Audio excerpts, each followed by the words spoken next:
Olá pessoal, tudo bom? Hoje a gente vai ter um episódio no nosso podcast Jornada Rumo ao Positivo. E há algum tempo eu já estava querendo gravar esse episódio, trouxe aqui duas ilustríssimas convidadas e hoje a gente vai tirar todas as dúvidas, vamos falar tudo sobre o processo da fertilização in vitro. Desde a parte do preparo, a parte clínica, que é acompanhada pelo médico, da estimulação ovariana, até a parte laboratorial, que as meninas vão comentar com a gente aqui, até finalizar com a transferência do embrião, um beta positivo e o bebê em casa. Então, gostaria de apresentar a vocês a Paula Bruno. A Paula é nossa embriologista sênior, embriologista responsável pelo laboratório da Conceptus, e a Raíssa Cavalcante, que é a nossa embriologista responsável pelo serviço de andrologia, pelo laboratório de andrologia. Então, meninas, deem aí uma mensagem inicial, as boas-vindas de vocês para a gente começar a nossa conversa. Bom, prazer estar aqui. Muito obrigada pelo convite.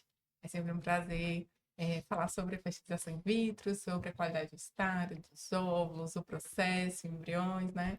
Acho que nosso coração bate mais forte. Digo mesmo, agradeço pelo convite. A gente ama falar sobre isso, né? O que a gente faz no nosso dia a dia e fazer parte dessa equipe, né? Multidisciplinar que falar um pouco disso é muito gratificante. Só aproveitando, a Raíssa comentou da equipe multidisciplinar, a gente tem hoje na equipe, na Concept, somos 10 médicos, somos 5 embriologistas, entre embriologista sênior, entre os nossos estagiários, as meninas que chegaram mais novas. Nós temos 4 enfermeiras na nossa equipe de enfermagem, temos psicólogas, temos nutricionista, temos toda a equipe acupunturista, né? Temos toda a nossa equipe de administrativo, as meninas da recepção, ou seja, a família Conceptos cada dia crescendo mais. Esse final de no segundo semestre de 2025, a gente foi para a nossa nova sede. E a gente está muito feliz com a sede, o feedback que a gente tem tido dos colegas e das pacientes, feedback muito bom. E a gente convida todos vocês para quem for de Fortaleza conhecer e quem não for, venha conhecer também, que vale a pena. Está de portas abertas. Então vamos lá. Laboratório mais ou menos. Laboratório tem Limitado. restrições para visitas, Dizem né? que a diretora do laboratório ela é meio chata, assim, Mas de qualquer jeito. mas é chata para entregar o resultado. Exatamente. Faz Né? parte. O controle de qualidade também o vai. controle de qualidade também. Então, assim, a Concepts é um centro de medicina reprodutiva que está há 28 anos e um dos tratamentos oferecido pela Concepts é a fertilização in vitro, que é uma técnica de alta complexidade em que existem indicações precisas. A gente vai começar a falar do procedimento desde do preparo dessa indicação inicial, que seriam casais que têm dificuldade para engravidar, e existem indicações clássicas, como obstrução tubária bilateral, como um casal que tem um fator masculino muito severo, casais homoafetivos, né, mulheres que estão em produção independente, ou seja, a gente tem um leque de indicações e que o que a gente vai conversar hoje aqui é exatamente sobre o procedimento. Porque a gente quer aproveitar esse episódio para aqueles casais que vão iniciar a jornada entender exatamente o passo a passo. Por mais que a nossa equipe, o médico, oriente o casal, tire as dúvidas na hora da consulta, todo casal que inicia no procedimento tem um aconselhamento, uma consulta com a equipe da embriologia, com vocês, tem o acompanhamento da psicóloga, da nutrição, ou seja, é toda uma equipe multidisciplinar. Mas por mais que tenha esses encontros em vários momentos e muitas vezes discutindo o mesmo ponto, a mesma temática, esses casais às vezes ficam com dúvidas. E a gente quer esse episódio justamente para servir de uma fonte de informação, uma fonte de consulta, para que esse casal se sinta seguro ao longo da jornada. Então, geralmente o casal inicia a jornada nos procurando, às vezes encaminhado por outros médicos, mas nos procurando o corpo médico dos especialistas em reprodução assistida, da Conceptos, e nessa consulta é avaliado o caso e indicado o procedimento da fertilização in vitro. Então, a gente não vai demorar muito nessa questão do preparo desse casal para a fertilização, mas existe toda uma investigação laboratorial de preparo, entra com a equipe multidisciplinar, muitas vezes tendo que fazer alguns ajustes nutricionais para que a gente tenha um melhor resultado. Mas a Raíssa, quando a gente estava vindo para cá, ela puxou minha orelha e pediu para a gente dizer que nesse preparo tem um exame que é fundamental no planejamento do procedimento em si. Lógico que todos são importantes, mas que exame fundamental é esse, Raíssa, que você queria falar? Vindo aqui, né, representando a parte masculina, o espermograma, acho que é o exame, assim, principal, né, fundamental e o mais básico. Sempre que o paciente chega, né, no consultório, mesmo sendo, acho que normalmente como a mulher, ela sempre busca mais que o homem, né, as consultas, né, ela sempre está mais presente assim, então, quando ela vai com o marido, né, acaba que é o ginecologista e não o urologista que ele solicita esse espermograma, né, então o paciente chega lá na clínica, para realizar esse espermograma, porque é o exame básico, né? Então ele vai analisar ali o que é que a gente analisa, né? Toda a parte de concentração, né? Ou seja, quantos espermatozoides esse paciente tem, né? Como esses espermatozoides estão nadando, né? Então a gente chama assim os peixinhos, né? Os nadadores, né? Se eles nadam bem, se eles não nadam. Se eles estão vivos, se eles não estão, a gente analisa também ali toda a estrutura, né, do espermatozoide, né? Porque ele tem uma cabeça, né? Uma peça, que é como se fosse o corpinho dele, né? Então, a cabeça, uma peça e a cauda dele. E a gente analisa na morfologia, né? Todos os parâmetros dele. E além disso, né? A gente também verifica. Dependendo do. Exatamente. E aí tem os adicionais, né? Exato. Posto. Exatamente. A presença de células redondas, né? E tudo. Porque tem do estresse oxidativo que a gente faz, porque temos basicamente 3 tipos de espermograma, né? Que seria o espermograma simples, que ele analisa todos esses parâmetros, né? Que eu citei. Temos o espermograma com capacitação, que é normalmente o espermograma solicitado para casais que estão nesse processo, né? Os tentantes, né? Que a gente chama. O que é que a gente faz, né? A gente analisa todos esses parâmetros do espermograma simples, mais a capacitação, que seria um processo de tornar o espermatozoide capaz de fertilizar o óvulo, né? Então, depois da ejaculação, aquele espermatozoide ele não está pronto para fertilizar o óvulo, e é isso que muitas vezes o paciente fica, né? Por que eu tenho que fazer com capacitação? Então, é isso que a gente tenta explicar, porque o espermatozoide ele passa por um filtro. Então, depois da ejaculação, os melhores espermatozoides são selecionados para conseguir chegar ali perto do óvulo e para conseguir fertilizar. E no laboratório a gente consegue simular esse transporte, né? No caminho que ele passa, exato. E aí a gente filtra esses espermatozoides e consegue ter uma noção ali de como eles estão, né? E além disso, além da capacitação, né, temos também, como a Paula citou, o espermograma com fragmentação, que é muito solicitado hoje em dia também, que ele avalia danos no material genético. Então, se existe algum fator, né, às vezes o espermograma vem todo normal, né, os médicos solicitam, e aí quando chega na fragmentação, tem alteração. Então, a gente verifica que tem um dano que pode causar, né? O doutor Marcelo pode até citar também, mas tem alguns fatores de indicação, como o aborto recorrente, né? Então, tem muitos casais que chegam lá na clínica com esse espermograma normal e quando vai ver a fragmentação pode ser o que está causando, né? Essa alteração, né? Exatamente. E a gente sempre orienta os casais a realmente fazer esse espermograma, principalmente quando o espermograma que ele apresenta na consulta, muitos já vêm trazendo espermograma, não é o espermograma completo e às vezes não é um espermograma feito em serviço de reprodução assistida, que muitas vezes a gente observa uma certa divergência de resultados, até mesmo pela técnica com que ele é realizado. E eu sei que a Paula está ali bem doida para falar, mas eu vou deixar para ela comentar a importância desse espermograma quando ela for falar do preparo do sêmen para fertilização. Então, para a gente não perder tempo já ir para a primeira fase do tratamento, que é a estimulação ovariana, só finalizando esse momento de preparo, o diagnóstico do casal é importantíssimo nesse planejamento para a fertilização. E além do espermograma ser um exame essencial, existem alguns exames que são fundamentais na parceira, na mulher. No caso, por exemplo, a avaliação da reserva ovariana, porque é através da avaliação da reserva ovariana que a gente vai definir o melhor protocolo de estimulação, a dose, qual o melhor esquema, que isso vai ser a primeira etapa do processo.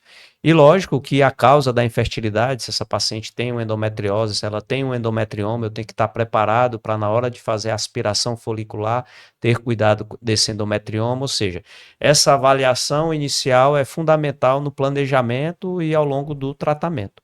Mas é algo que a gente teria que ter um outro episódio para falar só sobre diagnóstico, indicações e preparo para a fertilização. Hoje é para a gente entender a jornada até a transferência do embrião.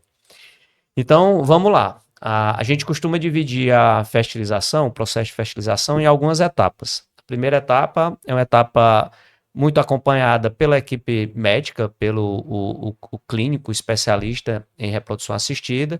Lógico que sempre a gente tem essa troca de figurinhas com vocês no laboratório, mas é a etapa de estimulação ovariana, que nessa etapa a gente tem a intenção de produzir o máximo possível de folículos, porque a gente tem um ovário, dentro de cada ovário a gente vai ter todo mês um número definido de folículos que tem um potencial de crescer, e dentro de cada um desses folículos a gente espera que tenha um óvulo. E a nossa ideia é coletar o máximo possível desses óvulos dentro dos folículos, para que a gente tenha óvulos maduros e entregar esses óvulos para vocês fazerem a manipulação desses gametas, o óvulo e o espermatozoide, e gerar os embriões. Então, essa etapa a gente inicia, na grande maioria dos casos, nos primeiros dias do ciclo menstrual da paciente. Ela vai menstruar ali no primeiro, segundo, até o terceiro dia, a gente faz uma ultrassonografia transvaginal e vai contar quantos folículos antrais. São folículos pequenos, ali em torno de 4 a 9 milímetros, e que esses folículos são os que vão conseguir crescer com os hormônios, com as medicações. Feito isso, a gente define a dose, encaminha para as meninas da enfermagem, e elas vão dar as orientações ao casal para que ele possa fazer o início das medicações. Em média, essas medicações duram 10 dias, tá? E durante esses 10 dias, a gente vai fazer ultrassonografia seriada para acompanhar o crescimento desses folículos. Algumas pacientes vão ter o dia ótimo para já fazer a próxima etapa com 10 dias de estimulação, outras com 8, 9 ou até mais, 11, 12 dias. Mas o que define o momento exato da gente fazer a retirada desses óvulos é exatamente o diâmetro do folículo. A gente fica acompanhando a quantidade de folículos e o diâmetro. E pode fazer pequenos ajustes nas medicações, nos hormônios, tá? Qual o tipo de hormônio usar? Isso vai depender de cada caso. Existem alguns hormônios que são, do ponto de vista econômico, um pouco mais caro do que outros, mas muitas vezes a gente tem que colocar na balança qual vai ser o melhor protocolo, porque às vezes a economia que se faz em um tipo de medicamento, em um tipo de hormônio, a gente pode perder mais adiante. Então, isso que vai definir é cada caso, tá? A etapa seguinte seria a etapa da coleta dos óvulos, tá? Então, feito esses 10 dias de medicamento, a gente vai para um momento do tratamento que a gente chama de trigger, né? Que é simular o pico do LH, que é um hormônio que acontece naturalmente no ciclo menstrual, que vai fazer com que esses óvulos tenham um amadurecimento final, e é uma medicação que geralmente a gente faz uma única vez à noite, em torno de 34 a 36 horas antes da hora programada para a coleta, tá? E isso é importante para vocês, que vocês querem óvulos maduros. Depois eu vou passar para a Paula para ela me explicar o que são óvulos maduros, tá? Então, feito esse trigger, essa última medicação, geralmente a gente faz à noite, aquela punção, a coleta dos óvulos que for ser realizada às 7 horas da manhã, vai ser na noite, na antivéspera, né? Às 9 horas da noite, que aí vai dar exatamente 34 horas. Se for com 35 horas, a gente faria 8 horas para a coleta ser às 7 horas da manhã. Então, isso é uma etapa que as pacientes têm que ter uma atenção dobrada no horário da aplicação da medicação, tá? E aí, 34 a 35 horas, 36 horas depois, a gente vai fazer a coleta desses óvulos. E é o momento em que tem que estar acompanhado com o parceiro, aquelas que são um casal hétero. Quando é um casal homoafetivo, a gente vai utilizar uma amostra de banco de sêmen, tá? Como também naquela paciente que está fazendo uma produção independente, também a amostra de banco de sêmen. Aqui tem um detalhe que a gente precisa alertar bem as pacientes em relação ao procedimento da captação, da aspiração. Primeiro, ela tem que cumprir um jejum por conta da sedação. Essa paciente hoje, com o uso das medicações, das canetinhas de emagrecimento, tem que ser questionada a paciente já no início da estimulação, porque os anestesistas pedem que pelo menos 3 semanas sem o uso das canetinhas, ou seja, ela tem que parar o uso da canetinha antes mesmo de começar a estimulação, tá? E essa paciente ela vai receber uma sedação. O procedimento dura em torno ali dos 30 minutos no máximo, dependendo da quantidade de folículos que a gente tiver. O paciente faz a coleta, retorna ao quarto para se recuperar do procedimento anestésico. E, enquanto isso, o parceiro, aquele que for heterossexual, que vai ser coletado o sêmen pela masturbação, o parceiro faz essa coleta na sala de coleta de sêmen. E a partir daí a gente vai para a parte laboratorial, que é onde entra em cena, né, as nossas embriologistas que vai começar a manipular esses gametas para gerar os embriões. Então, a primeira coisa, antes da gente falar do preparo do sêmen, né, eu queria que a Paula comentasse um pouco sobre esses óvulos, né? Na hora da captação, a gente faz a aspiração, esse líquido folicular vem pelo sistema de vácuo e cai nos tubos de ensaio e a gente passa esse tubo de ensaio para a Paula, né, para a embriologista que vai olhar se realmente os óvulos vieram. Então, como é que é esse momento aí da identificação dos óvulos, o primeiro contato que você vai ter com esses óvulos, que ainda é antes do contato com os espermatozoides? Como você falou, né? É um momento muito importante, assim, é um momento, inclusive, de ansiedade, porque vocês fazem um monitoramento sempre pelo ultrassom e aí consegue observar os folículos, mas ninguém consegue ver o óvulo. Então, inclusive, não se sabe se dentro daqueles folículos a gente vai conseguir captar o óvulo, né? E como é que estão esses óvulos. Então, você faz a aspiração, no laboratório a gente pega esses tubinhos de ensaio, coloca numa placa maior, né? E fica observando se dentro daquele líquido veio o óvulo. Só que nesse momento, o óvulo ele vem junto das células da granulose, né? Então, a gente observa lá na plaquinha, tá? Alguns são bem típicos, a gente consegue verificar muito facilmente. Alguns não são tão típicos assim, então, por isso a importância de ter um olho muito bem treinado para esse momento, né? Lá na clínica a gente sempre faz uma dupla checagem, então, primeiro um embriologista faz a captação, depois outro embriologista com mais calma faz uma rechecagem. A gente checa, por exemplo, inclusive os tubos, né, para ter certeza que o óvulo não ficou naquele tubo. Às vezes, se necessário, a gente faz uma lavagem nesses tubos. Por quê? Porque em todos os locais onde é possível o óvulo estar, a gente faz uma checagem, né? É raro, mas às vezes acontece, então por isso uma checagem minuciosa. E aí a gente vai separando e colocando ele numa plaquinha com meio de cultivo apropriado, né? Uma curiosidade aí, né, que os óvulos não gostam muito de ficar com sangue. Durante a captação, né, você vai funcionando e, enfim, acaba sangrando. E aí a gente precisa tirar os óvulos do sangue, né? Então ali no líquido folicular acaba vindo um pouquinho de sangue, então a gente coloca eles numa plaquinha com meio de cultivo, tá?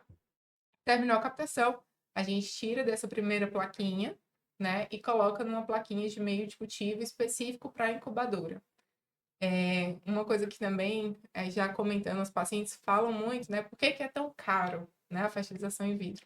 Primeiro que todo esse cuidado, todo esse preparo, tudo é esterilizado, tudo são materiais específicos para fertilização in vitro. Então, eu não posso pegar um material que é utilizado em análises clínicas para usar na reprodução assistida, né? Então, são materiais específicos, validados pela Anvisa, para serem utilizados para isso. Então, isso tudo torna o processo também mais caro. Então, cada plaquinha dessa que eu mudo, cada meio de cultivo específico que eu uso, né, tem um valor, digamos assim, expensive, né? Caro, né? Um valor maior.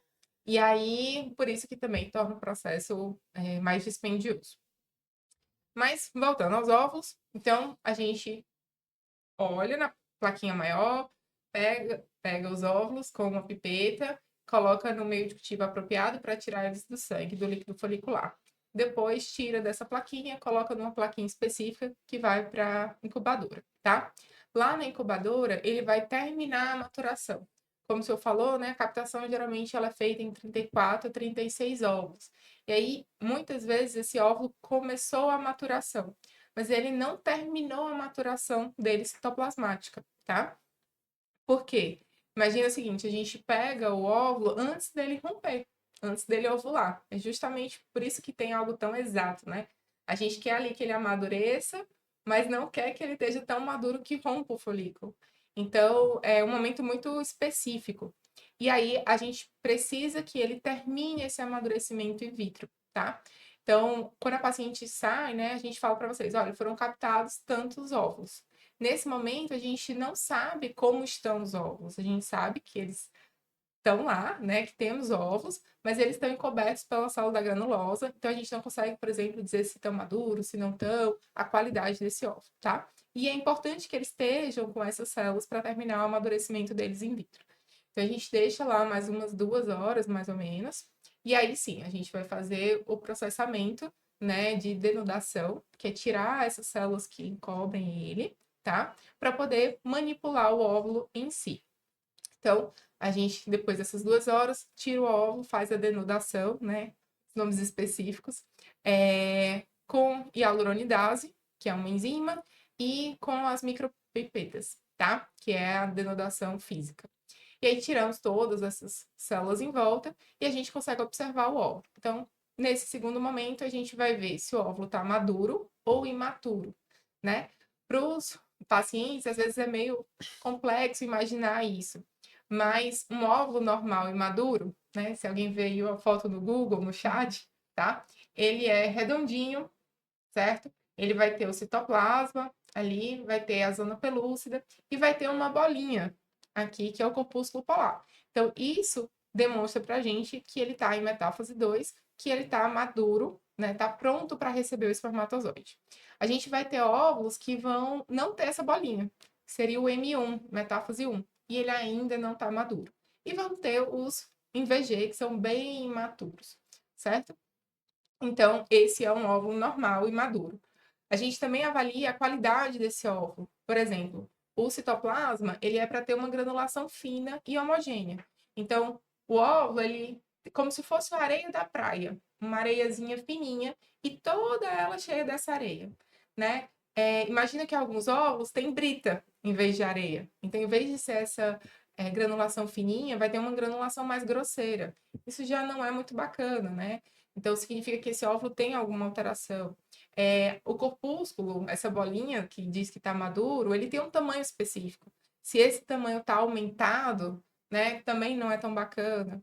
A zona pelúcida, né, que é essa parte que envolve aí, quem não sei se vai ter no Instagram, nos cortes, mas também quem estiver vendo do Google, né, essa parte que envolve o óvulo, que é a zona pelúcida, ela também tem um aspecto de um cinza claro. Então, se é um cinza mais escuro, que é algo comum com a idade, né? Os óvulos terem a zona pelúcida mais densa, né? Então, ele fica um cinza mais escuro.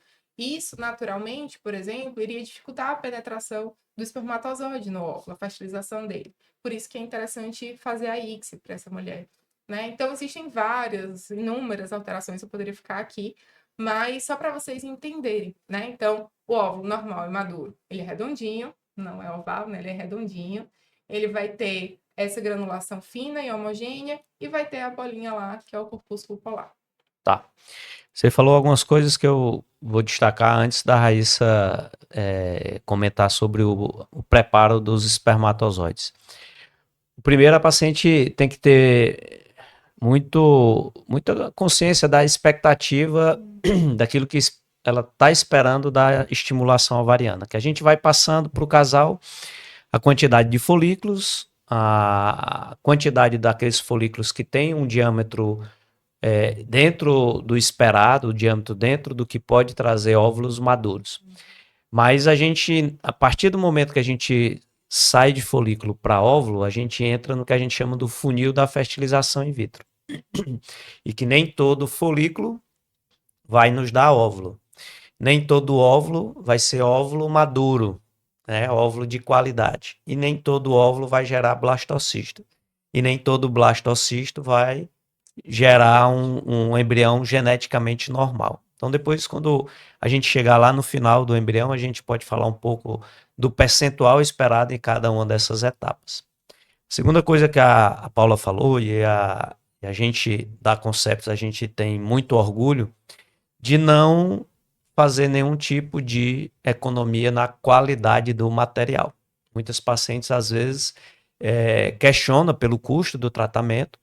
Muitas pacientes, às vezes, comentam que determinada clínica B, C ou D tem um custo do procedimento um pouco menor do que o da gente, mas a gente não economiza nada em relação à qualidade do material. Pode ter certeza que a placa que é utilizada, do meio que é utilizado, da palheta que é utilizada, é a melhor que a gente tem disponível, tá? Para a gente não ter surpresa, algumas vezes a gente tem surpresa de pegar, muitas vezes, embriões da clínica B, C ou D e que vem um material de qualidade e toda aquela economia, talvez tenha economizado ali 10, 20% em relação ao custo que seria com a Concepts, acaba desperdiçando todo o tratamento. Então, isso aí a gente tem consciência e a gente não cede 1 milímetro em relação a isso. Eu acho que mais que consciência a gente tem orgulho, né?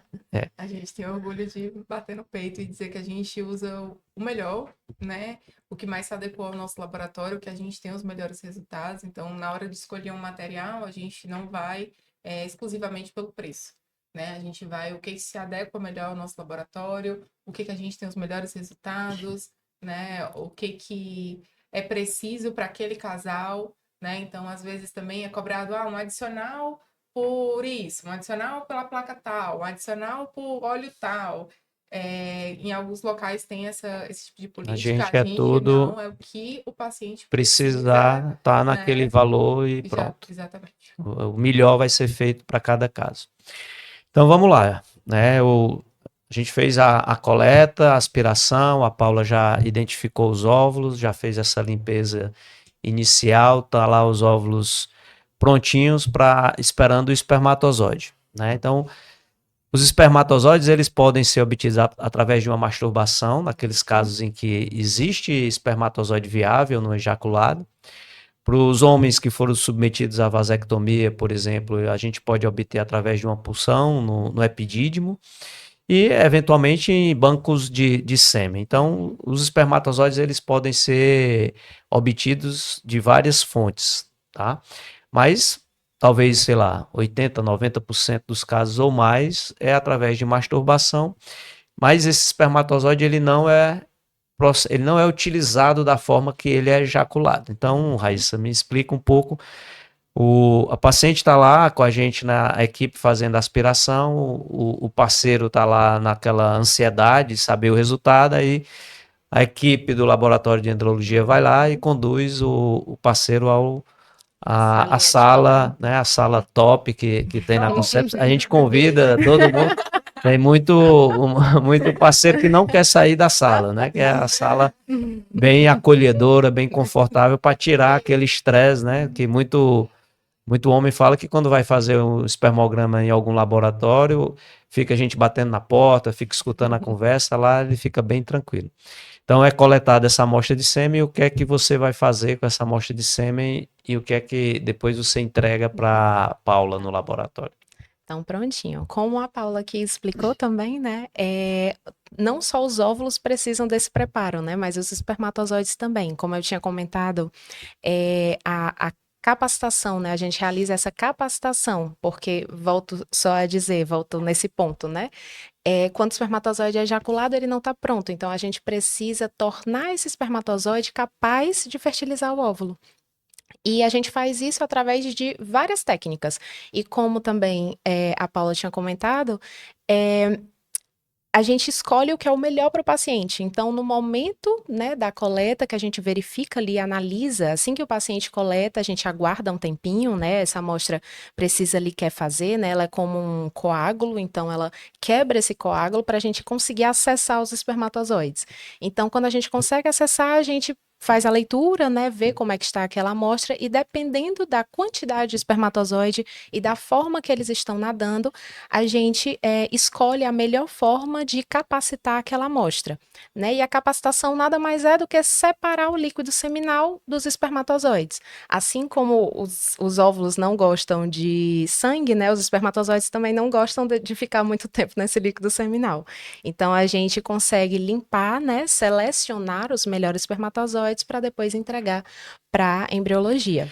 Só para pode ser que quem estiver assistindo não entenda um pouco, como é que é ejaculado e não está pronto para engravidar, né? Naturalmente, essa capacitação, ela ocorre no trato genital da mulher, né? A mulher, quando está naquele período fértil, existe um muco cervical, que é as mulheres descrevem como sendo uma clara de ovo, né? Uma gelatina, e aquele espermatozoide ele fica aprisionado nesse muco e ele vai se livrando desse líquido seminal, vai se capacitando, vai nadando e ele vai naturalmente ascender no útero, depois na trompa, e o encontro é no terço distal da trompa, na parte final da trompa. Então, uma ejaculação, existe a chance de ter uma gravidez, mas esse processo vai ocorrer naturalmente no trato genital da mulher. E no laboratório é através das mãos da Raíssa,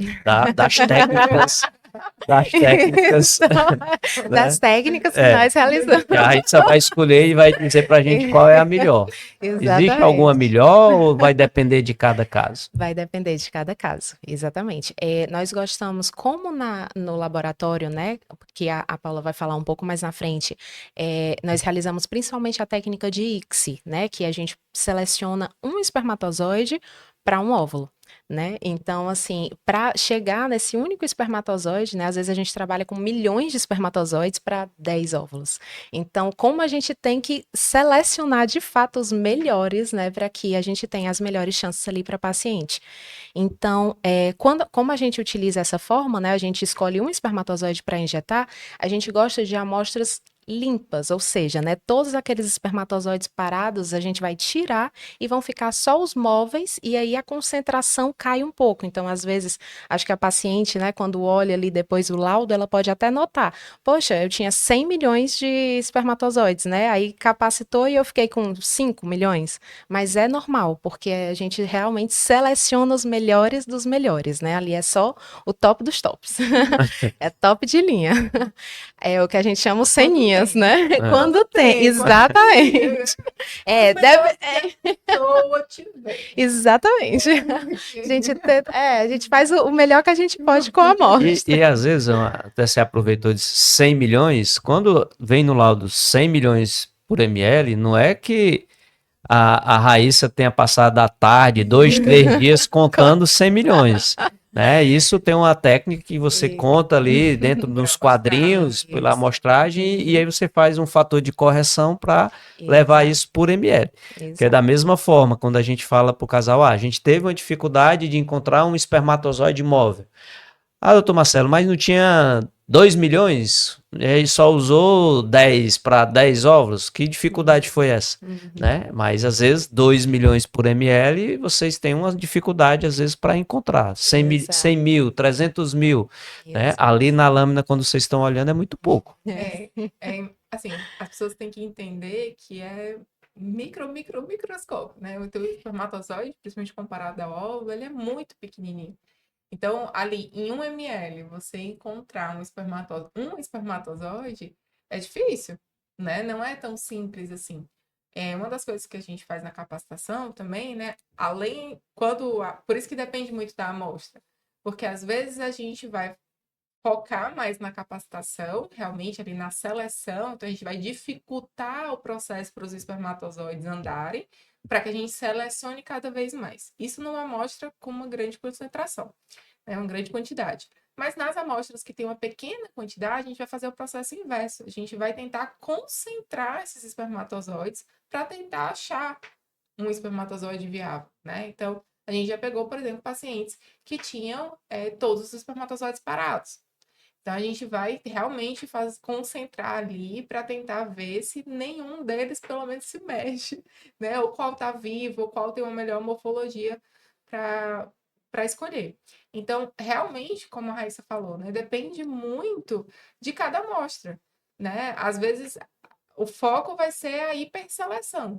Então, eu vou criar cada vez mais barreiras, testes ali para os espermatozoides, para poder escolher o melhor dos melhores. E não vale voltar depois e dizer esse aqui era o melhor que tinha, né?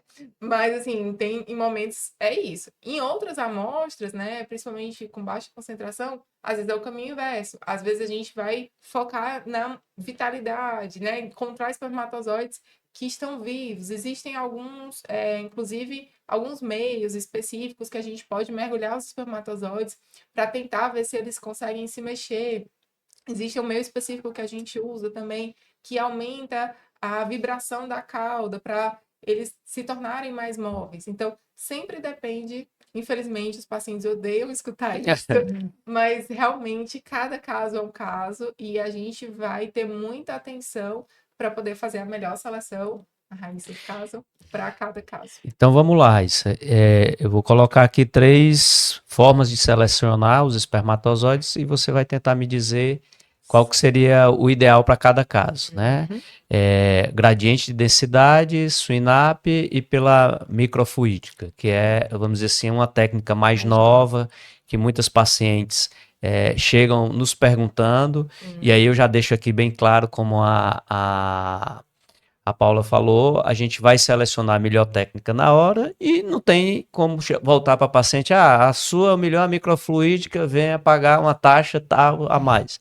Então já é tudo incluído naquele que a gente busca a melhor técnica. Me fala aí dessas 3, qual seria o melhor em cada caso? Pronto, normalmente amostras, né, como a gente falando aqui das melhores amostras, né, que tem uma grande concentração de espermatozoides, né, que tem uma baixa fragmentação, né, que ali a gente não vai ter dificuldade de encontrar A espermatozoide. obstrução tubar é bilateral da Pronto. paciente e na ausência de um fator masculino. Pronto, exato. Para uma amostra, sim, normalmente nós utilizamos o SWINAP, que nada mais é do que como o nome diz, né? Esses espermatozoides vão nadar para cima. Então, assim, a gente utiliza um meio que ele fica junto com, a gente coloca, né, a amostra junto com um meio. E deixa a amostra incubada. Aí os espermatozoides que estão nessa amostra, eles vão conseguir, os melhores ali, vão conseguir subir para esse meio de cultivo que a gente utiliza, e depois a gente, no momento da injeção, né, a gente consegue selecionar ali de cima, né, como se fica como a Paula comentou, assim, para tentar imaginar, né, um tubinho com uma amostra aqui dentro, aí em cima o líquido, e esses espermatozoides vão conseguir nadar para esse líquido e depois desse Os que líquido a gente vai conseguirem conseguir. chegar lá no Exato. AP São os melhores. Principalmente lá de cima de cima. As meninas até brincam. Posso pegar de ciminha, ciminha? Porque aí eu posso, porque eles chegam. Esse é bom, eles chegaram lá. Normalmente essa é utilizada para as melhores. E a gente gosta porque a amostra fica bem limpa, né? Então é ótima para selecionar os espermatozoides. Fica mais fácil, né? Mais visual no momento da injeção. Além dessa, como o senhor comentou, temos o gradiente descontínuo de densidade, que essa é a que a gente utiliza para todos os espermogramas, né? Então, assim, no espermograma, independe do tipo da qualidade da amostra, a gente utiliza como forma padrão para selecionar os espermatozoides, mas normalmente a gente utiliza ali em casos de banco de sêmen, por exemplo, que a gente tem que separar, né, o crioprotetor, que é um meio que foi utilizado no momento do congelamento daquela amostra. Aí, para separar, aí a gente precisa limpar. E como é que a gente limpa, né? Como é que é feito esse gradiente? O gradiente é como se fosse um filtro, né? Gradiente descontínuo de densidade. Então, a gente utiliza meios de cultivo com densidades diferentes que formam um filtro por onde os espermatozoides vão conseguir passar durante a centrifugação. Então, no momento da centrifugação, esses espermatozoides voltam, né? A gente coloca num tubinho também, então a gente coloca o meio de cultivo com densidades diferentes, né? E a amostra em cima. Depois a gente centrifuga e os melhores espermatozoides que vão conseguir passar desse filtro, que é o meio, eles vão ficar lá no fundo do tubinho. E aí são esses espermatozoides que a gente Ao vai invés utilizar. deles nadarem, eles vão Para cima mergulhar eles vão por conta descer. da centrifugação. Exatamente. Na força, né, eles vão descer e ali são selecionados, porque eles vão conseguir passar daquele filtro. Como a Paula comentou, né? A gente fica tentando ali dificultar, né, para que eles se selecionem quase naturalmente, né? E, além desse, também temos a técnica de microfluídica, né? Como o doutor Marcelo comentou, é uma técnica muito nova, né? Que a gente começou a utilizar agora, que é uma plaquinha, que ela é muito utilizada em casos de fragmentação. Então, por isso a importância lá no espermograma, né? De solicitar a fragmentação, a importância de fazer o espermograma antes de realizar Por que que você o não faz uma procedimento. fragmentação na hora? É como a gente, É, né? na hora, Exatamente. na hora que vai. Outra pergunta que os casais fazem, né? Por que que na hora, no dia da fertilização, não faz uma morfologia nem a fragmentação? Pois é, não tem como a gente conseguir, né, selecionar esses espermatozoides pela fragmentação também, né, assim, e também pela própria amostra, né, a gente não vai utilizar ali É porque no dia a gente quer aproveitar toda a amostra toda de a cima. amostra, Não tem exatamente. como, porque a morfologia e a fragmentação, eles são, Gasta os espermatozoides são fixados em uma lâmina, isso. né? Então você desperdiça aquele Uhum. espermatozoide. É muito engraçado porque os pacientes pensam exatamente isso. Não dá para pegar aquele que De é, geneticamente normal. não dá para pegar aquele que você sabe que está vivo. Não, gente, não dá porque para a gente saber que ele está vivo, para a gente saber que ele está geneticamente normal, para saber que ele é fragmentado, a gente mata Vai ele, desprezar. né? Então assim, é fixado numa lâmina e tal. E aí a gente faz exatamente por amostragem, né? Então você sabe que naquela amostra tem aquela concentração, tem aquela morfologia, e aí no dia do procedimento a gente vai usar a técnica E essas baseada técnicas nisso. vão ajudar a selecionar os melhores, né? Então, se tiver Exatamente. uma fragmentação muito elevada, a gente pode usar essa técnica que você está De falando. microfluídica, porque como o senhor comentou, né, os espermatozoides, eles são selecionados dentro do trato feminino. E essa técnica, ela faz justamente isso, né? Ela simula esse trato, né? Para que ali os que ficariam, né? Os espermatozoides com alteração de morfologia, né? Que tem uma cabeça estranha, que a gente não vai selecionar para injetar, que tem uma cauda que, né? Curta, que não vai nadar direito, né? Esses espermatozoides ruins com a fragmentação aumentada, que normalmente ficariam presos ali, né? No caminho, né? Embarreirados ali no caminho para o óvulo, eles ficariam também nesses processos de capacitação, né? Seja na microfluídica, seja no gradiente ou no SWINAP. Só lembrando que é uma outra dúvida que os casais me questionam muito, deve questionar vocês durante as entrevistas, quando a gente tem um percentual muito alto de espermatozoides anormais, né, que é pela a metodologia que é utilizada, a metodologia de Kruger, o fato desse espermatozoide ter um alto grau de anormalidade não necessariamente vai gerar embriões ou bebês mal formados, né? Sempre eles associar anormal com um bebê anormal. Esse termo é utilizado para descrever a morfologia e esse cientista, né, o Kruger, que descreveu a morfologia, o estudo original dele era da capacidade de fertilizar o óvulo, né? Numa fertilização clássica até, foi o estudo do Kruger.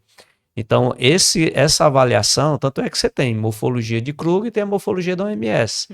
Mas o de Kruger é diretamente relacionado com a capacidade de dar o gatilho inicial na formação do embrião. Então, não tem uma relação com embriões mal formados, com bebês com alguma malformação, problema no braço, na perna, alguma coisa, não tem nada disso. E é interessante se eu falar sobre isso, porque assim, é, quando a gente vai selecionar os espermatozoides, por exemplo, o paciente tem 100% dos espermatozoides anormais, né? É, ali ele tem uma baixa chance de fertilização natural. Significa que aqueles espermatozoides dificilmente vão conseguir passar por todo o trato feminino, vão conseguir penetrar lá nas células da granulose, na zona pelusa e fazer esse caminho. Mas no laboratório, a gente consegue, utilizando a ICSI, né, injeção intracitoplasmática do espermatozoide, pegar esse espermatozoide e colocar dentro do óvulo. E muitas vezes a gente vai ter sucesso com eles, né? É claro que em espermatozoides normais, com a melhor morfologia, ele tem uma maior capacidade.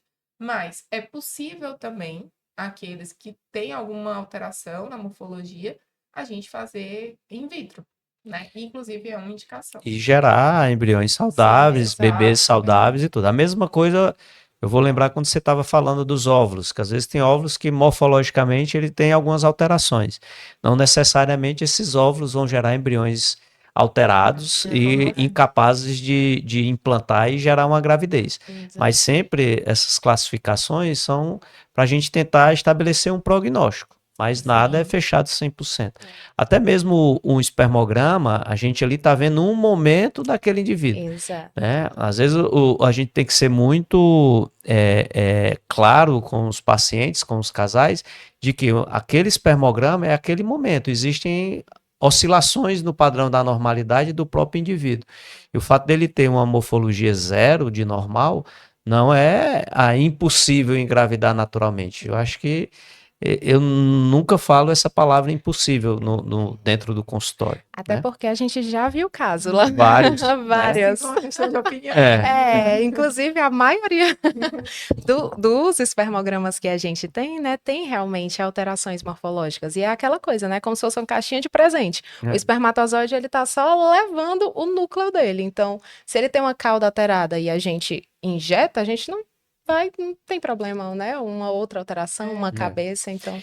E aí vamos entrar naquele funil mesmo, adentrar no funil Da valendo FIV. agora, né? Porque o espermatozoide, o óvulo já está lá na incubadora esperando, né?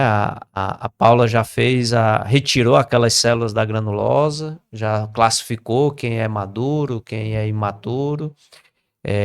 Talvez alguns desses imaturos já estão ali amadurecendo e vão chegar à maturidade na hora da injeção. E a Raíssa preparou o sêmen, bateu na janelinha, né? E vai entregar a amostra para Paula fazer a micromanipulação desses gametas, tá? Então vamos lá, Paula, me fala aí como é que vão ser esses próximos 5 dias, 5 a 7 dias, né?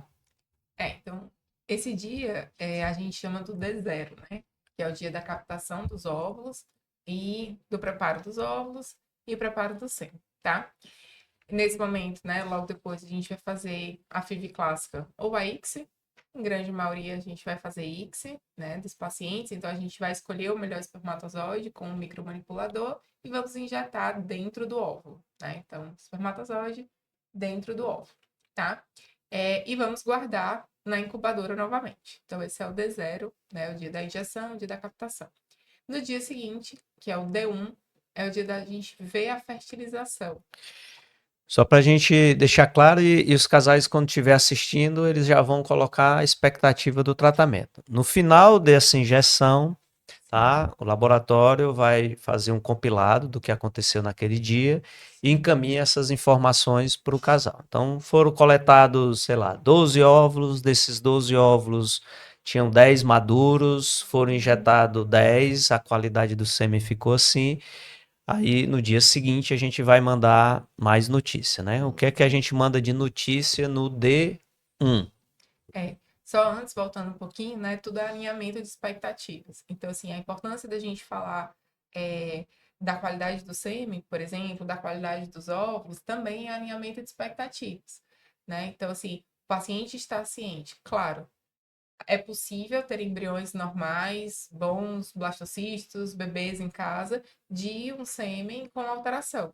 Mas a chance dele é menor do que comparado a um sêmen Normal. morfologicamente normal. A mesma coisa com os óvulos. Então, qual é o melhor dos cenários? É a gente ter óvulos normais e maduros. É possível a gente ter embriões blastocistos, embriões euploides, né, geneticamente normais e bebê em casa, proveniente de óvulos com alteração.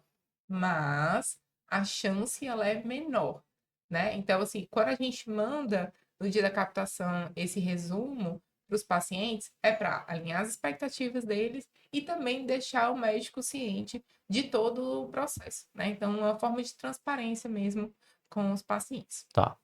E aí a gente vai para o dia seguinte, que é o D1, né? Que a gente vai ver a fertilização. Existem três sinais de fertilização. Primeiro é o segundo corpúsculo. Então, lembra lá do óvulo, tinha uma bolinha. Agora, ele vai ter a segunda bolinha, certo? Que seria o segundo corpúsculo polar. E o que é essa fertilização? O que é que isso traz de informação? Pronto. A gente pegou o espermatozoide e colocou dentro do óvulo, tá? Eu costumo brincar com os pacientes, né? Que apesar da gente ter colocado material genético do espermatozoide dentro do óvulo, o núcleo deles, né?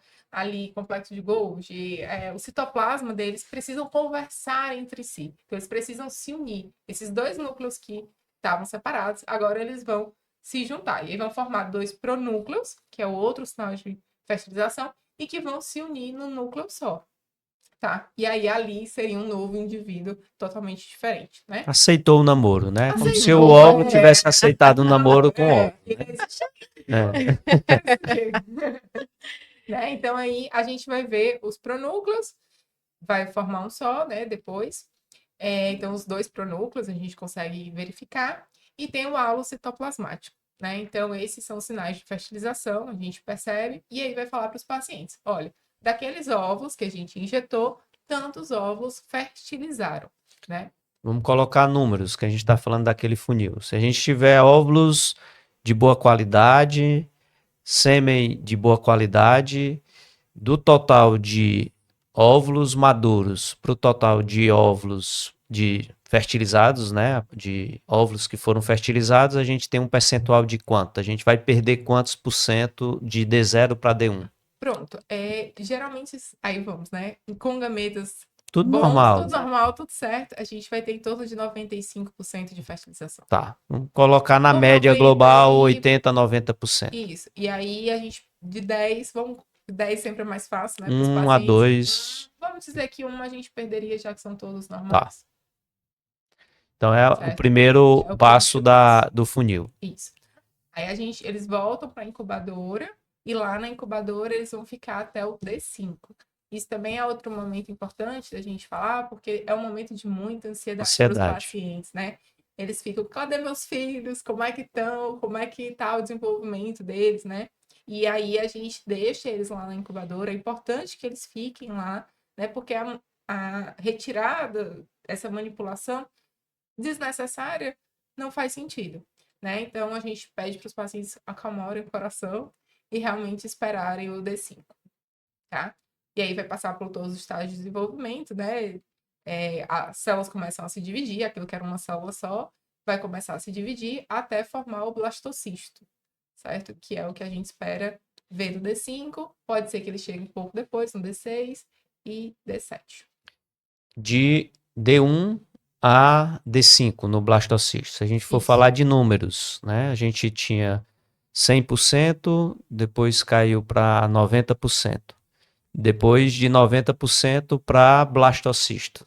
A gente geralmente tem 50% dos fertilizados, né? De 50% a 60%. Vamos colocar de 9, a gente vai ter 5. 4 ou 5 seria o que a gente teria de blastocisto. Isso. Tá? Então pode ter blastocisto D5, D6 e D7. Tá? Alguns casais, isso não é obrigatório, né? Mas alguns casais, e é oferecido, acho que todos os casais devem ter acesso a essa informação e tomar a decisão. E lógico que a gente pode orientar quais são os casos que seriam mais recomendados a investigação genética desses embriões, que é o que a gente chama da biópsia embrionária ou do PGTA, que é feito nesse momento, tá? Me fala um pouco como é que é esse procedimento. Pronto. para a gente fazer a análise genética, né, a gente precisa pegar aquelas células e colocar numa lâmina. Então, a gente vai separar. A gente tem um blastocista, e aí tem a partezinha que vai formar o bebê, né? Vou dizer uns nomes difíceis, tá? A massa celular interna, que é o que vai formar o bebê. E tem aqui em volta, né, o trofectoderma, que é as células que vão formar a placenta e anexos embrionários, tá? Então, essa também é uma dúvida bem recorrente, né? Ele vai tirar um pedaço do meu bebê? Ele vai nascer sem braço, alguma coisa assim? Não. Primeiro, ele não nasceria sem braço de qualquer forma, mas mesmo assim, a gente não tira das células que vão formar o bebê, tá? A gente sempre tira do trofectoderma, então tira daqui, né? E aí a gente vai tirar também no micromanipulador em torno de 3 a 5 células desse trofectoderma, tá? Para poder analisar geneticamente. E aí também é por amostragem. Então a gente vai tirar essas células retiradas vão para um laboratório específico de genética, né? Geralmente em São Paulo. E esse embrião é congelado e fica na clínica, tá? Também uma dúvida frequente. Ah, meus embriões foram para São Vou Paulo. passear É. em São Paulo e vou voltar. Não, seus embriões vão ficar na clínica muito bem guardados, certo? E quem vai passear são só as células que vão para lá. E fica um embrião em cada palheta, né? Os embriões eles ficam guardadinhos como se fosse dentro de um canudinho, bem fininho. E identificada com o nome do casal, qual é o embrião, tudo isso bem identificado para a gente poder saber quando vier um laudo, saber aquele resultado de qual é o embrião. Exatamente. Né? Né? E vai para lá também os tubinhos muito bem identificados para poder a gente saber quem é quem, né? E aí, depois de um tempo, vem o laudo genético. Uma outra coisa que também eles têm uma dúvida, né, frequente é o momento da biópsia, tá? Então, primeiro, esse é um processo, né? Por mais que nós sejamos muito bem treinados, já fizemos isso milhões de vezes, é um processo a mais que o embrião precisa passar, né? E aí, a outra coisa é que esse momento da retirada, para que ele seja o mais seguro possível, ele precisa ser um blastocisto expandido. Então, às vezes, a paciente fica, no D5 não teve nenhuma biópsia, né? Mas é porque a gente está esperando ele expandir mais, ele tem uma quantidade maior de células para poder fazer o momento da biópsia no melhor momento por embrião também. Então, a gente também tem esse cuidado, né? A biópsia ela é feita no melhor momento para ele, para o embriãozinho também, tá? Então, a gente precisa que ele seja um blastocisto expandido. Tá. Então, assim, eu acho que a gente finaliza essa primeira etapa, vamos dizer assim. Hoje, a grande maioria dos casais, pelo menos na clínica, na nossa realidade, acaba optando pelo o PGTA, pela a investigação genética. Então, quando se tem um PGTA, a gente não pode fazer a transferência que a gente chama fresco, né? Que é o embrião sem passar por essa etapa de congelar e descongelar. Né? Quando a gente faz a transferência a fresco, nesse D5 a paciente retorna à clínica e a gente já faz a transferência. Mas em torno de 80%, 90% dos nossos casos são com PGTA. Então a gente tem que aguardar o resultado do exame genético e esse embriãozinho fica congelado. Então a gente vai para o momento da transferência. Geralmente aí a gente faz 1 a 2 meses depois. Aquele casal que não quiser fazer a transferência agora pode esperar o tempo que for dado para o planejamento daquele casal. Né? Ano passado a gente teve o nascimento de um bebê que foi congelado durante 30 anos, do embrião que foi congelado 30 anos. E aí chega essa nova etapa. Essa nova etapa, existem diferentes formas da gente preparar o útero da mãe para receber esse embrião. A gente chama de um ciclo artificial, ou um ciclo natural, ou um ciclo natural modificado. São diferenças na condução do intervalo entre a menstruação e a transferência do embrião, com o intuito da gente ter um endométrio numa espessura e no aspecto ideal para receber esse embrião. Basicamente, são importantes 2 hormônios, que é estrógeno e progesterona, que a gente vai monitorando também os níveis desses hormônios. Chega um dia que a gente vai para a clínica, né, e que é o dia da transferência, em que vai ocorrer o descongelamento, a desvitrificação desse embrião. Então, gostaria que vocês falassem um pouco sobre esse processo de descongelamento, como é que é a rotina no dia da transferência. Primeiro tem a rotina antes da transferência, né? A gente vai fazer uma checagem da paciente, do prontuário, do médico, uma dupla checagem. Então, para no dia da transferência já saber qual é o embrião que vai ser transferido. Então, se aquela paciente também deseja transferir um embrião apenas, ou 2 embriões, ou 3, né? Hoje é raro, mas é possível, dependendo da idade. E aí a gente vai fazer essa checagem antes, né? Ok, já sabemos qual é o embrião que vai ser transferido. No dia, a gente vai preparar as placas no dia anterior, então todo o cultivo, onde ele vai ficar, os meios são preparados no dia anterior. E aí no dia de manhãzinha cedo, a nossa rotina lá na clínica é que a gente faça o descongelamento de manhã cedo e as transferências sejam no começo da tarde, né? E aí quando a gente chega, vamos fazer de novo a dupla checagem. Eu sempre brinco, né, que embriologista é meio pisca, assim, é cheio de toque, porque exige que E seja. aquelas que tem um toque aí que.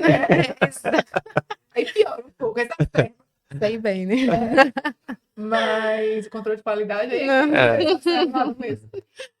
Mas é uma segurança muito importante nessa área, né? Um cuidado que a gente tem, realmente a tripla, quádrupla checagem, assim, você checar em momentos diferentes, a gente fala em voz alta, o nome da paciente, olha 2 vezes, 3 vezes, uma pessoa olhar diferente. Então, porque a gente acaba o ser humano, ele tem a tendência a alguns vícios, né? Então a gente tem protocolos de segurança para quebrar esses vícios. Então, esse de falar em voz alta, por exemplo, é um. Às vezes você vem com o nome na cabeça. Quando você fala em voz alta, você escuta diferente. Então, a gente tem vários desses protocolos. Quando a gente vai treinar um embriologista, a gente treina esses protocolos de segurança para que não ocorra nenhum erro, né? Ou minimizar ao máximo e não tenha mesmo o erro de troca de embrião jamais, em hipótese nenhuma, tá? Então, esses protocolos de segurança são feitos anteriormente e no dia, né? E aí a gente vai fazer o descongelamento. Para os pacientes entenderem, quando você vai congelar o embrião, né, ou um óvulo, você usa meios específicos, sêmen também, né, meios específicos para o congelamento. Então, que são os crioprotetores. Eles vão proteger a célula do frio, digamos assim. E aí, a gente, na vitrificação, né, no congelamento, a gente coloca esses protetores e no descongelamento a gente vai retirar esses crioprotetores. E aí tem uma série de meios específicos para isso. Depois, comumente, né, principalmente o blastocisto, ele está colapsado quando ele é descongelado, então é como se ele ficasse murchinho, né? E aí a gente vai ver a expansão dele horas depois. Então, é muito bacana falar sobre isso, porque quando for a transferência, a gente vai falar, olha, o embrião resistiu ao descongelamento e ele expandiu, ou seja, ele voltou ao desenvolvimento normal. Por quê? O blastocisto, ele faz esse movimento naturalmente, né? Então, já tem vários estudos comprovando isso. Ele colapsa e expande, colapsa e expande. Então, quando a gente fala que esse embrião expandiu, significa que ele já voltou ao desenvolvimento normal. Então, ali ele já começou a se dividir, ele já voltou realmente, né, a todo o processo que ele faz naturalmente. A gente brinca com o paciente, né? Ele estava todo colapsado, a gente disse que ele estava com frio, porque ele estava menos 196 graus, aí estava lá morrendo de frio, mas agora não. Agora já Já tá, com 97 graus, todo expandido, todo. Como a Paula falou, na rotina da clínica a gente descongela o embrião de manhã e geralmente as transferências são realizadas ao final da manhã, no início da tarde, durante o período da tarde. E a transferência na Concepts, na nova sede, né, a gente teve esse cuidado, porque ao longo desses 28 anos a gente viu que a transferência é um momento, acho assim, um momento mais simbólico, é o momento para o casal mais emocionante. Porque é o momento que os dois vão estar juntos. Na coleta, a paciente estava sozinha, porque o marido estava coletando o sêmen. A paciente estava dormindo por conta da sedação, então pouco ela participou, não teve um envolvimento do casal nesse momento da coleta. E na transferência, ela permanece acordada, é como se fosse um exame ginecológico normal. O marido está acompanhando, então a gente preparou uma surpresa, né? Aqui fica só a surpresa, vocês que vão assistir têm que ir na clínica, passar por esse momento para ver o quão mágico é esse momento da gente lá na Conceptos. E o momento da transferência, do ponto de vista técnico, parece simples, mas para toda a equipe é um momento que isso tem que ser mais sincronizado e com mais detalhe, com mais cuidado. Porque quando a gente tem uma transferência que ocorre de uma maneira, vamos dizer assim, sem nenhuma intercorrência, a chance desse casal engravidar aumenta bastante. Quando é uma transferência que vai ter dificuldades, diminui um pouco, apesar de também ter uma possibilidade grande de gravidez, mas apesar de parecer simples, é algo que a gente tem uma atenção redobrada na clínica nesse momento da transferência. A paciente ela é feita, colocada em posição ginecológica, a gente faz um exame especular, são 2 catéteres, primeiro um que é passado, que ele vai, eu digo que só vai abrir o caminho, e a Paula, as meninas, tira o embriãozinho da incubadora somente depois que a equipe dá o ok, que que o primeiro catéter está no ponto ideal para vir um segundo catéter com o embrião, para o embrião ficar o menor tempo possível fora da incubadora, né? Ele tem que ficar a maior parte do tempo na incubadora. Então, na hora que a gente faz, naquela sala já a meia luz, né? Com uma surpresa lá para as pacientes que tem, a gente dá o ok para o laboratório e a Paula vai preparar o embriãozinho para transferência. Me diz como é que é. Eu brinco que é uma grande valsa, né? A gente tem que dançar ali a valsa, todo mundo muito bem alinhado para que tudo ocorra da melhor forma possível, né? Claro que existem as intercorrências que fogem do nosso controle, né? Principalmente um canal, alguma coisa que dificulte a passagem, mas existe toda uma valsa ali para exatamente do momento do ok, para o médico, para a gente preparar o embrião, passar o mínimo de tempo possível, né? A gente também usa um meio específico para transferência, então a gente prepara esse meio antes, quando o paciente o médico dá o ok, a gente coloca o embrião, imerge esse embrião nesse meio, né? Que a gente brinca que é a colinha, e aí coloca para transferência, tá? E aí é um catéter fininho, né? Que a gente aspira esse catéter e tudo tem uma quantidade certa, adequada.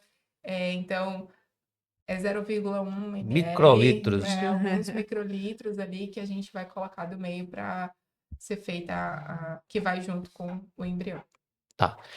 A Paula coloca esse embrião no catéter, né? Então, as pacientes às vezes acham um pouco estranho desse lapso temporal que fica. Na hora que a gente começa o exame especular, passa o primeiro catéter, tem uma demora, mas essa demora é perfeitamente normal, que é o tempo que vai ser tirado da incubadora, colocado no catéter e entregue para a gente fazer a transferência, né? Passa da mão da Paula para a mão de uma das meninas da enfermagem, depois vem para nós, e a gente sabe exatamente o ponto que coloca no útero, porque é monitorado pela ultrassonografia, né? O casal acompanha tudo isso na tela de televisão, é muito emocionante, né? Assim, a equipe toda chora na maioria das transferências, é bem emocionante. E depois eu lhe devolvo o catéter. Você faz o que com esse catéter? Eu vou checar se o embrião não voltou no catéter, né? Então, apesar de serem microlitros, ele vai ali com uma pressão exata, né? Até a forma de apertar tem uma técnica. Então, se eu vai apertar, ele vai ali com uma pressãozinha para sair e ficar no útero, né? Depois me devolve o catéter para eu ter certeza que aquele embrião não ficou pregado no catéter, não ficou nem no interno nem no externo. Então, da mesma forma que a gente checou lá os tubos, todo o caminho que seria possível o embrião, né, ficar, a gente analisa para ter certeza que ele não ficou e ficou no útero. Tá. Então, a gente vai fazer essa checagem. Terminado isso, a gente tira o espéculo e a paciente fica ali alguns minutos na cama. Muita paciente pergunta, eu tenho que ficar deitada até fazer o teste de gravidez. Não é esse repouso que faz dar certo ou dar errado, né? A recomendação é a paciente ter a vida normal, tá? A recomendação é que, inclusive, se ela quiser ter relação sexual, pode ter a relação sexual, principalmente nesse que é feita a transferência de embrião descongelado. Quando é feita uma transferência a fresco, a paciente pode estar incomodada por conta da punção, do tamanho dos ovários, mas não, quando é descongelado, é tranquilo a relação sexual. A paciente é liberada para casa e 12 dias depois a gente tem o tão esperado beta positivo, né? E depois a paciente volta para a clínica, a gente vai fazer o primeiro ultrassom e com em torno de 8, 10 semanas a gente libera, dá alta para o paciente para fazer o pré-natal, mas a nossa equipe fica acompanhando até o nascimento do bebê e a visita do bebê na Concepts. Tem que voltar, tem que trazer. E eu sempre, a mesma piada sempre. Então, se acostuma, se você trouxer seu bebê, eu vou fazer essa piada. Então, fiquem bem, ó.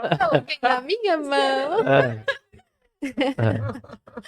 Meninas, muito bom. Queria que vocês deixassem aí as considerações finais, as palavras finais de vocês. O que é que vocês têm para falar para esse casal que está nessa jornada? Eu acho que esse episódio vai ser muito visto os casais que estão com a gente na clínica, tá? Outros casais também vão ter informação, que eu acredito que essa é a rotina das clínicas pelo o Brasil, mas especialmente aqueles que estão sendo acompanhados pela nossa equipe, o que é que vocês têm de consideração final, de mensagem final para esses casais?